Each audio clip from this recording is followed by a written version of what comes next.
Hi there and welcome back, where today we're going to be talking about Ashura-Chan, the song by Ado. Now, Ado is an artist who I first checked out quite recently, although having heard of her name being really popular in Japan for quite a while. I first checked her out with the song Tot Musica, which came out quite recently, and a lot of people have been hyping, and I thought, well, now's a good chance to jump on the train. And I was really blown away by her voice, just the pure power, the expression, the ability to vary from the quiet to the loud like any great singer can do, whilst maintaining perfect control over the vocal performance.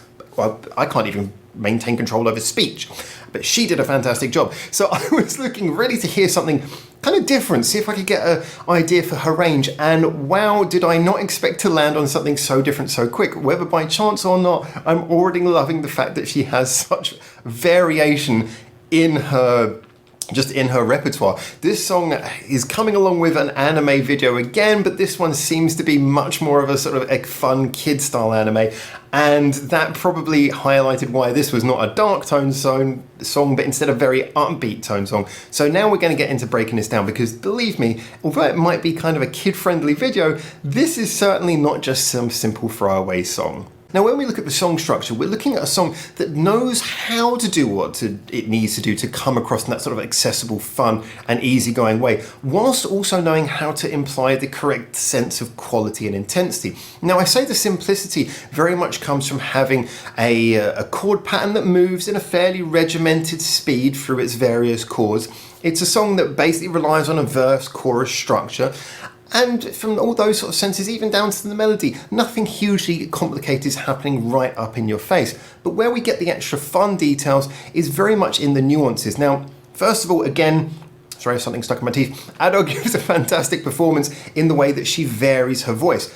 This particularly comes across in the chorus, where you've got her saying the word understand 3 times and building it up. And she does this beautifully. It's not just a sort of sense of extra rage. She starts almost talking like, understand, and then builds it up, and then by the last one's really blasting with that same sort of sense of grit that I really loved in Tot Musica, where you can hear that she knows how to, I said it before, I'll say it again, project power whilst also sounding like she's singing. Project anger without losing musicality. She did that perfectly here.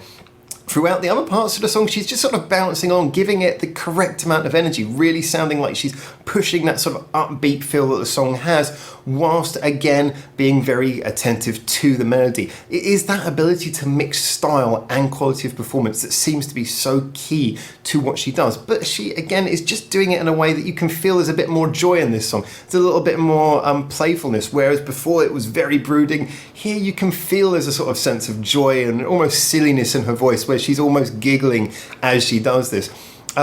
I like that. Again, I like a singer who can convey much more than the notes in the way they do it, and she is absolutely nailing that. Now, the song itself does have some nice little tricks to keep it interesting as well.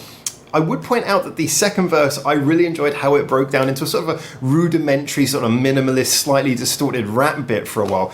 That was really cool. It was kept around just long enough to be interesting and varied, but not long enough to outstay its welcome. And it nicely launches you back into the second half of the song. I mean, this song effectively, in its basic form, is just verse, chorus, nothing more. So having that first verse start almost like a bridge by being lo-fi and slightly rap and slightly hip-hop does a good job of making you, again, feeling like you're ramping up towards the end rather than just repeating something you've heard. It resets your ears a little bit for that second time around.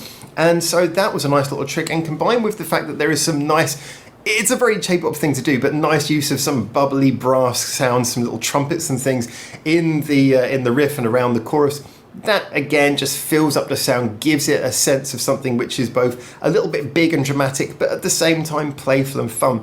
Everything about this was a balance, and that's what I kind of like. It had the personality coming through from the vocal performance and through those little inclusions of just unexpected little hip hop bits. It had the sense of fun, again coming from the vocal performance, but from the use of the brass. It had the accessibility by having a simple sing-along, call and answer almost chorus with some nice easy moving chord patterns. Yeah, it did everything it needed to do very well, and I think that this song was surprisingly effective. So let's talk about the conclusion here. Because in conclusion, with a song like this, it's very hard to not sound like I'm just sitting on the fence saying, hey, it does two things really well, but both of those things, she's done emotional better in Top Musical. Yeah, we've heard pop, but pop's simple. Loads of people do that really good. I think it's fair to say this is one of those songs where by combining those two qualities, you get something where the sum is greater than the total of the parts. I really felt that this was a song that was genuinely a good pop song, genuinely fun, genuinely addictive, genuinely you want to come back and play it over and over again and repeat, but at the same time also genuinely felt like it had personality, it had a quality that goes above and beyond. It didn't, again, the whole song didn't outstay its welcome. It was a good, tight, concise length.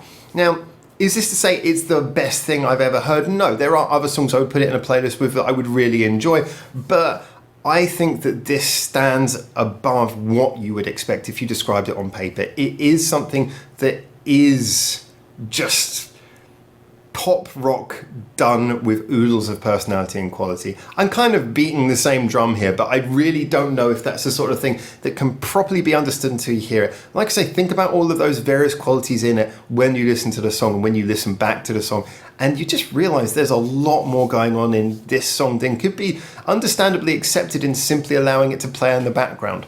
So I wholeheartedly recommend this if you haven't heard it. If you have heard it, go back and listen to it again and just appreciate all those details. Even if you already were, appreciate them again, because there's a lot of little things in this.